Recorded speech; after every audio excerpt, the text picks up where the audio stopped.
Hello, good evening to all of you. Civil मार्गदर्शन के online platform में आप सभी का स्वागत है।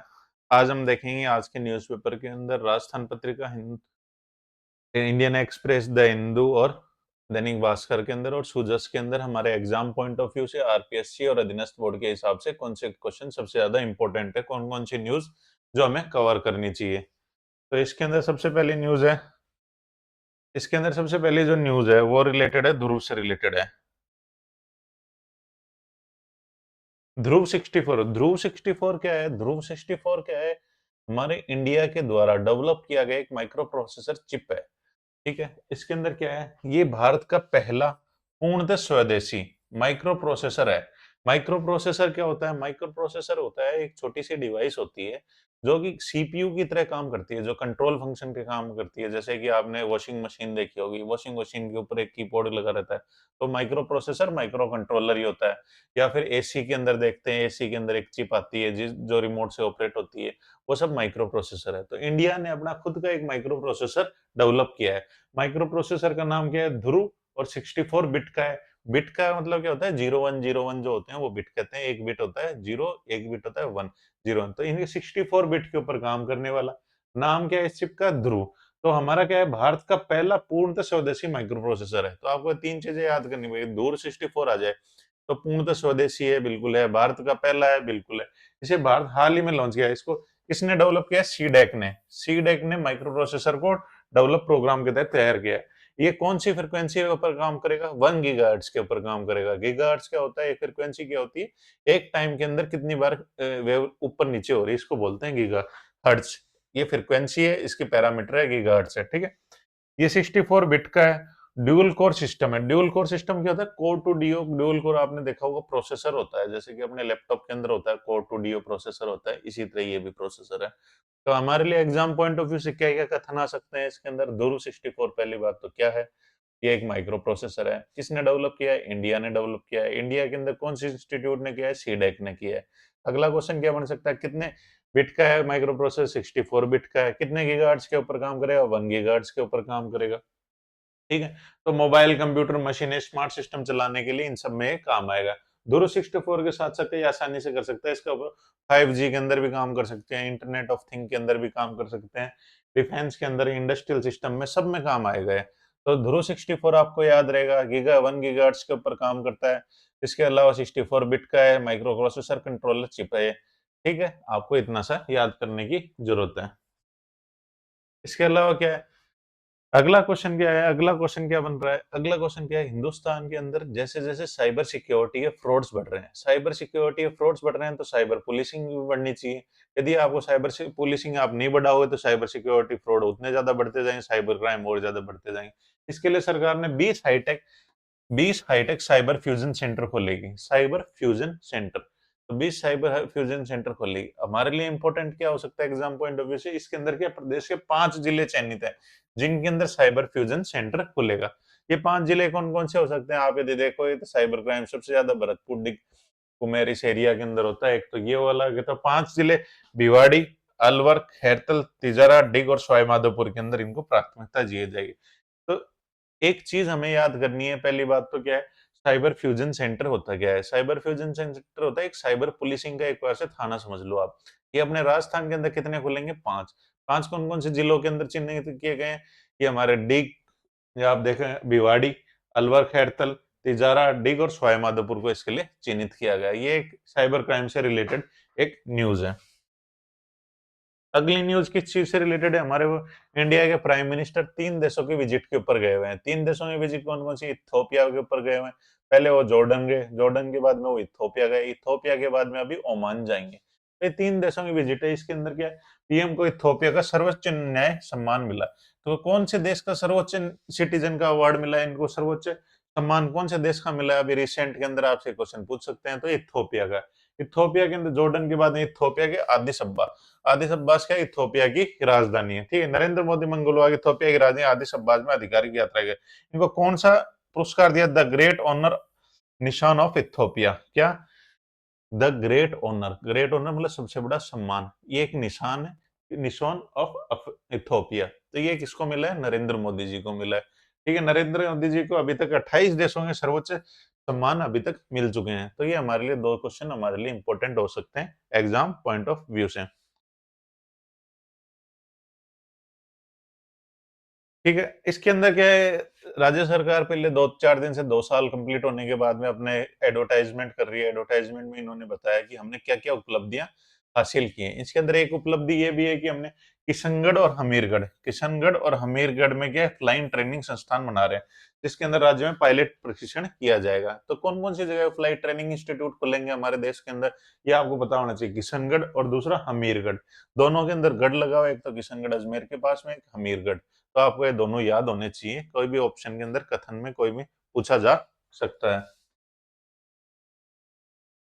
अब अगला सबसे इंपॉर्टेंट जो न्यूज है, हर न्यूज़पेपर की जो हेडलाइन है वो है न्यूक्लियर बिल जो आया है। अब इस पहली बात तो न्यूक्लियर बिल को लाने की जरूरत क्या है? न्यूक्लियर बिल को लाने की जरूरत इसलिए कि हमारे इस साल के बजट के अंदर क्या कहा गया था कि हम स्मॉल मॉड्यूलर रिएक्टर बनाएंगे। क्या बनाएंगे? Small modular reactor. Small modular reactor क्या होते हैं? छोटे छोटे, कुल मिला के न्यूक्लियर पावर प्लांट को बोलते हैं स्मॉल मॉड्यूलर रिएक्टर। तो इनको स्मॉल मॉड्यूलर रिएक्टर को बनाने के लिए हमें क्या 2 एक्ट के अंदर चेंज करने पड़ेंगे। जो हमारे लॉ हैं पुराने, एक तो एटॉमिक एनर्जी एक्ट है और एक सिविल लाइबिलिटी एक्ट है। तो इन दो को मॉडिफाई करके सरकार एक नया बिल लेके आई है। उस बिल का नाम क्या है? इसका बिल का नाम है शांति बिल। शांति की फुल फॉर्म क्या है? Sustainable harnessing advancement of nuclear energy for transforming India. क्या? Sustainable, S for sustainable, H for harnessing. मतलब हम सस्टेनेबल मतलब अच्छी ऊर्जा के स्रोत को हार्नेस करना चाहते हैं, मतलब उनको यूज करना चाहते हैं। एडवांसमेंट मतलब इनको अंदर और एडवांसमेंट आ रहे हैं। Advancement of nuclear energy, nuclear energy के जो ट्रेडिशनल सोर्स थे उनके अलावा हम स्मॉल मॉड्यूलर रिएक्टर की तरफ जा रहे हैं। ठीक है, energy of nuclear energy for transforming India. तो इस बिल का नाम क्या है? शांति बिल। तो आपसे पूछा जा सकता है शांति बिल इनमें से किस चीज से रिलेटेड है? तो ये न्यूक्लियर एनर्जी के अंदर जो चेंजेस आ रहे हैं उन चीजों से रिलेटेड है। दूसरा क्वेश्चन मिल हो सकता है इसके अंदर कौन कौन से एक्ट को हम मॉडिफाई करेंगे। इसके अंदर 2 एक्ट हैं, एक तो एटॉमिक एनर्जी एक्ट 1962 है और दूसरा के civil liability and nuclear damage act 2010 है। तो सिविल लाइबिलिटी एक्ट है एक तो 2010, एक एटॉमिक एनर्जी एक्ट 1962 है। शांति बिल का नाम है sustainable harnessing and advancement of nuclear energy bill 2025 है। इसके अंदर क्या करना चाहती है सरकार? Small modular reactor. हमारा इंटरेस्ट क्या है? स्मॉल मॉड्यूलर रिएक्टर बनाना। स्मॉल मॉड्यूलर रिएक्टर की जरूरत क्या है? आज की डेट के अंदर सबसे ज्यादा न्यूक्लियर एनर्जी की जरूरत इसलिए कि हमारे टारगेट है पेरिस क्लाइमेट चेंज के अंदर क्या है, हमें 50% रिन्यूएबल एनर्जी को डेवलप करना है। 2070 तक हमें रिन्यूएबल कोल को फेज डाउन करना है। तो इसके लिए हमें क्या renewable energy, wind energy, solar energy, इन सबको बढ़ावा देना पड़ेगा, तभी तो हम कोल को फेज आउट कर पाएंगे। इसके लिए सरकार ये कर रही है। स्मॉल मॉड्यूलर रिएक्टर का यूज सबसे ज्यादा कहाँ पे हुआ? जैसे डाटा सेंटर्स है, छोटी सी जगह पे बहुत ज्यादा पावर कंजप्शन की जरूरत पड़ती है, तो ये डाटा सेंटर अपने स्मॉल मॉड्यूलर रिएक्टर से अपनी एनर्जी को, रिक्वायरमेंट को पूरा कर सकते हैं। तो सरकार का एम यही है। सरकार ने अभी रशिया के साथ पैक्ट भी किया है। अभी रशिया के प्रेसिडेंट जो पुतिन आए थे उनके अंदर क्या हमें न्यूक्लियर टेक्नोलॉजी वो सप्लाई करेंगे स्मॉल मॉड्यूलर रिएक्टर की। तो उसी चरण के अंदर ये नया बिल आया, ये एक्ट बनने के कगार पे है। अगला क्या है? सरकार के वही एडवर्टाइजमेंट आया था सूजस के अंदर, उसके अंदर ये कहा गया था, तो ये एक इंपॉर्टेंट है। इंपॉर्टेंट न्यूज क्या है? सरकार ने बोला गोविंद गुरु सेतु, एक सेतु बना है गोविंद गुरु सेतु। गोविंद गुरु सेतु क्यों इंपॉर्टेंट है? तकनीक पर्यटन क्षेत्र को जुड़ावा देने ऐतिहासिक पुल बनकर डूंगरपुर जिले के संगमेश्वर क्षेत्र में माही और अनस कहाँ पे? आपको 3 क्वेश्चन पूछ सकता है इसके अंदर। 3 चीज के, एक तो गोविंद गुरु सेतु है कहाँ पे? गोविंद गुरु सेतु कहाँ पे है? आपको पता होना चाहिए डूंगरपुर डिस्ट्रिक्ट के अंदर। डूंगरपुर डिस्ट्रिक्ट के अंदर कहाँ पे है? ये कौन सी रिवर के ऊपर है? माही और अनास नदियों के संगम के ऊपर स्थित है। ठीक है, ये हैंगिंग ब्रिज है और राजस्थान का पहला एक्स्ट्रा डोज केबल ब्रिज है। इसके अंदर 3 चीजें इंपॉर्टेंट है। क्या राजस्थान का ये पहला एक्स्ट्रा डोज केबल ब्रिज है? बिल्कुल है। क्या ये हैंगिंग ब्रिज है? बिल्कुल है। कौन सी रिवर के ऊपर बना है? ये बना हुआ है रिवर के ऊपर, क्या है? माही रिवर और अनास रिवर के ऊपर। माही और अनास रिवर के ऊपर बना है। कौन सी डिस्ट्रिक्ट के अंदर बना है? डूंगरपुर के अंदर बना है। तो ये बहुत इंपॉर्टेंट है। इसका नाम क्या है? गोविंद गुरु के नाम पे है, तो गोविंद गुरु। तो इसके अंदर 4-5 छोटे मोटे क्वेश्चन आपके बन सकते हैं। हैंगिंग ब्रिज का मतलब क्या होता है? हैंगिंग ब्रिज जो होता है, जैसे हावड़ा वाला ब्रिज देखा, वो ऊपर से लटका हुआ जो होता है, केबल के सपोर्ट के ऊपर होता है। नॉर्मल ब्रिज क्या होता है? नॉर्मल ब्रिज जैसे अपने पुलिया देखते हैं, आरओबी देखते हैं, वो नीचे से सपोर्ट लेते हैं। हैंगिंग ब्रिज के अंदर ऊपर से होता है सपोर्ट। जैसे आपने हावड़ा का ब्रिज देखा होगा, वो उसका एग्जाम्पल है। अब अगली न्यूज क्या है? अगली न्यूज है हमारे रिसर्च सेंटर से रिलेटेड। सरकार कह रही है कि हम अंटार्कटिका के अंदर अपना एक नया रिसर्च सेंटर खोलने जा रहे हैं। तो इस अंटार्कटिका के अंदर जो हमारा नया रिसर्च सेंटर हुआ, इसका नाम क्या हुआ? तो अंटार्कटिका में अपना नया रिसर्च सेंटर खोलने जा रही है सरकार, मैत्री सेकंड बनाने जा रही है। तो अंटार्कटिका के अंदर हमारे रिसर्च सेंटर का क्या नाम होगा? मैत्री सेकंड। ये हमारा अंटार्कटिका के अंदर चौथा रिसर्च सेंटर है। तो मैत्री सेकंड किस चीज से रिलेटेड है? आपसे ये क्वेश्चन पूछा जा सकता है। मैत्री सेकंड क्या है? रिसर्च सेंटर है। कौन से कॉन्टिनेंट के अंदर है? अंटार्कटिका के अंदर। तो ये दो क्वेश्चन इसके अंदर बन सकते हैं। ठीक है। अगला, ठीक है, अगला क्वेश्चन क्या है? अगला क्वेश्चन है कि ये राजकुमार गोयल से रिलेटेड। राजकुमार गोयल क्या है? हमारे नए चीफ इंफॉर्मेशन कमिश्नर नियुक्त हो गए हैं। राजकुमार गोयल आपको याद होना चाहिए। चीफ इंफॉर्मेशन कमिश्नर कौन से एक्ट के अंदर बनते हैं? ये आरटीआई एक्ट के अंदर बनते हैं। राजकुमार गोयल हमारे नए चीफ इंफॉर्मेशन कमिश्नर हो गए, तो ये हमें पता होना चाहिए। अब सरकार ने एक नई एप्लीकेशन लॉन्च की है। नई एप्लीकेशन का नाम क्या है? नई एप्लीकेशन का नाम है ई साक्ष्य ऐप। मतलब ऑनलाइन साक्ष्य, ऑनलाइन एविडेंस एक्ट है, ऑनलाइन एविडेंस ऐप है। क्या है? ई साक्ष्य ऐप। सीएम के अध्यक्ष गृह विभाग की उच्च स्तरीय घटनास्थल पे। अब ई साक्ष्य ऐप किस चीज से रिलेटेड है? पहली बात है पुलिस डिपार्टमेंट की एक्ट है। दूसरी बात क्या है? अभी आपने देखा होगा कि हिंदुस्तान के अंदर क्रिमिनल लॉज को, एविडेंस एक्ट को, इन सबको हमने अमेंडमेंट किया था। भारतीय न्याय संहिता के अंदर साक्ष्य का एक नया एक्ट लेके आए थे। ठीक, उसी क्रम के अंदर सरकार क्या चाह रही है? डिजिटलाइज करना चाह रही है पूरी प्रोसेस को। डिजिटलाइज प्रोसेस के लिए सरकार ने ई साक्ष्य ऐप लॉन्च किया है। अब ई साक्ष्य ऐप करेगा क्या? ये घटना स्थल के ऊपर जितनी भी चीजें हैं, यदि घटना स्थल पे जितने भी चीजें हैं, उन सब की वीडियो रिकॉर्डिंग, उन सब की फुटेज, उन सब की फोटो खींच के इन सब के ऊपर अपलोड किए जाएंगे, ताकि हाथ में आपको मटेरियल एविडेंस लेके घूमते रहने की जरूरत है नहीं। तो सरकार ने बोला है कि ये घटनास्थल पे वीडियो, फोटो और गवाहों के बयान डिजिटल रूप से रिकॉर्ड करने के लिए, सुरक्षित रखने के लिए सुविधा मिलती है।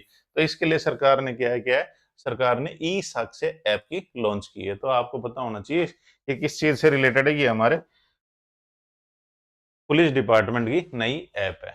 अगला क्वेश्चन क्या है? अगला क्वेश्चन इस चीज से रिलेटेड है। अभी रिसेंट के अंदर न्यूज चल रही है 2-3 दिन से, हमारे राजस्थान की एक लड़की है जिन्होंने क्या है, ये अंटार्कटिका के अंदर ये चोटी को विंसन मशीफ, विंसन मशीफ है अंटार्कटिका की चोटी, उनके ऊपर इन्होंने क्या है, तिरंगा लहराया है।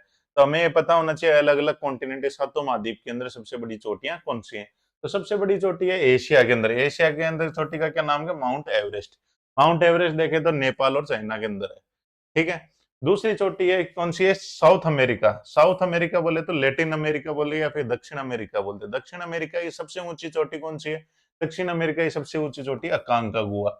अकांकागुआ कहाँ पे? अर्जेंटीना। तो आपको ये याद रहेगा, अकांकागुआ और अर्जेंटीना दोनों एक के ऊपर है। ये दोनों साउथ अमेरिका की सबसे बड़ी चोटी है। तीसरा क्या है?